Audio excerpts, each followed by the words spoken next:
Alright, so now we're going to talk about transmutation. So when we convert one atom to another atom, that's called transmutation. So that occurs when atoms decay, but it can also happen if we bombard particles on purpose. So we can actually get some nuclei and start throwing things at them and see what happens. And that is transmutation as well. That would be called artificial transmutation. So the first artificial transmutation reaction involved us throwing alpha particles at a nitrogen nucleus, and then it makes this unstable fluorine and then breaks apart immediately to make oxygen and a proton. So by throwing an alpha particle at nitrogen, we made oxygen. The elements in the periodic table that are above uranium, those are called transuranium. And if you'll notice, they are typically, the names, the symbols, are typically just outlined. And that is to show you, number one, that they're man-made. All right, so anything that just has the outline is man-made, and obviously they're all also radioactive. They're unstable. So when we make stuff that's not natural, there's a reason why things are natural. It's because they're stable enough for us to discover them. All transuranium elements, like I said, undergo transmutation. They're all radioactive, and none of them occur in nature. So how do we do this? Well, we use particle accelerators in nuclear reactors, and it gets the job done. So we need to talk about fission and fusion now. If the sun were just a combustion reaction, it would already be gone. Okay, so we're really glad, obviously, that we're dealing with nuclear reactions. So first we want to talk about fission. Fission is the splitting of a nuclei into smaller fragments. So when you have an unstable nucleus and it breaks apart, or if we chuck something at it, we bombard it with neutrons and it splits, that is fission. A chain reaction is when we start one atom splitting, and then when it splits, those pieces go and hit other nuclei, and then they split, and so on and so forth. So it keeps multiplying its effect until you have a ton of particles splitting all at once. So see how when we throw something at the uranium, it becomes unstable, splits apart, and now you have all these pieces over here, and they are then going to hit other nuclei, and the process just keeps going.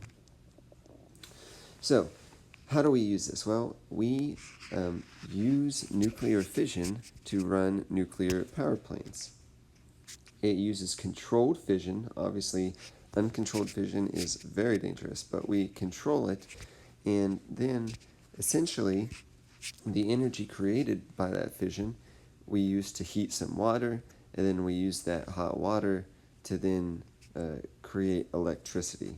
We turn it into steam and then use that to create electricity. So here's a picture of a fission reactor. So over here we have the material, the radioactive material. A lot of times it's uranium. We have control rods that we'll talk about, and essentially we can slow down or stop the reaction by dropping in things that will keep the chain reaction from continuing. But what's happening here is we have water that's cycling through, and it goes through, and all the energy that's coming from the fission heats up that water, and then when that water's heated up, it's pumped through another thing of water that has another little cycle there, and it heats it up and turns it into steam. Well, that steam is then pumped out the top, and we have a turbine that then the steam will turn and generate electricity. After it does that, we pump in cold water from the outside, and we cool that steam back down, and then it can be recycled again. So we essentially have 3 different pipings of water, and they're all separate. So this water, of course, is very contaminated because it's being pumped in with radioactive material. And then this water is just recycled because we heat it up, cool it, heat it up, and cool it. And then this water, it never comes in contact with any of the radioactive stuff. I guess it goes this way. And so it's cold, you pump it out, it's warm. So, kind of nifty. It's really water. When you look at a nuclear power plant and you see like the steam or whatever, a lot of people think that's pollution, but it's just water. Just water. Neutron moderation is how we slow down neutrons so that the fuel can capture them and keep the chain reaction going. Absorption decreases the slow-moving neutrons, and we have the control rods to absorb those neutrons. With the waste, nuclear waste is the biggest problem, obviously. After we use them, we put them in a bath, essentially, a big old pool, and they do glow like this. Okay, it's pretty nifty. I'll talk about that at some point. But it shields radiation from getting out. It helps cool them down. They could stay there for a very long time, though. They could stay there for decades until they're removed and put somewhere else. And like I said, that's the biggest problem. What do we do with this stuff? There is research right now going into using the spent fuel as fuel again, which is pretty cool, and it looks fairly promising. So we'll see what comes of that. But anyway, some fission products have short half-lives, others have very long. And so they're put in those holding tanks to help them kind of, get rid of a lot of the short half-life stuff. Like I said, they can stay in there for decades or more. So how does fission compare to fusion? Well, we have fission here in the middle column. Look at its energy, okay? That's joules per kilogram of fuel. And then look at this. You got 2 powers of 10 greater. So it's a lot more energy coming off. Look at the temperature at which this takes place. And that's kind of a big problem. We can do fusion, but it's just not cost efficient right now because we have to deal with this temperature going on. So this is what happens on the sun. Fusion is going on in the sun. You can also compare this to coal, all right? We get a lot more energy from fission and fusion than from coal. Fusion happens when we combine nuclei. So fission is splitting them apart, fusion is combining them, and it releases a whole lot more energy. So you can get hydrogen and combine them into helium.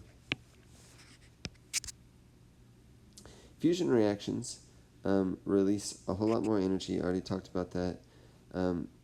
Controlled fusion is obviously very appealing because we're just using hydrogen to make helium.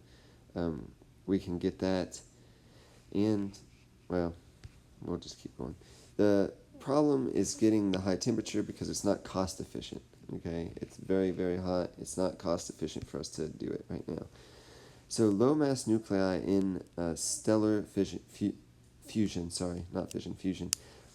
as in it's happening in the stars, they combine to form elements higher up on the periodic table.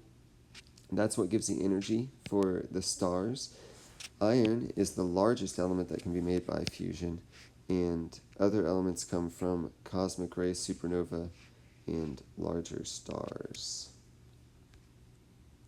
All right, this is a good place to stop.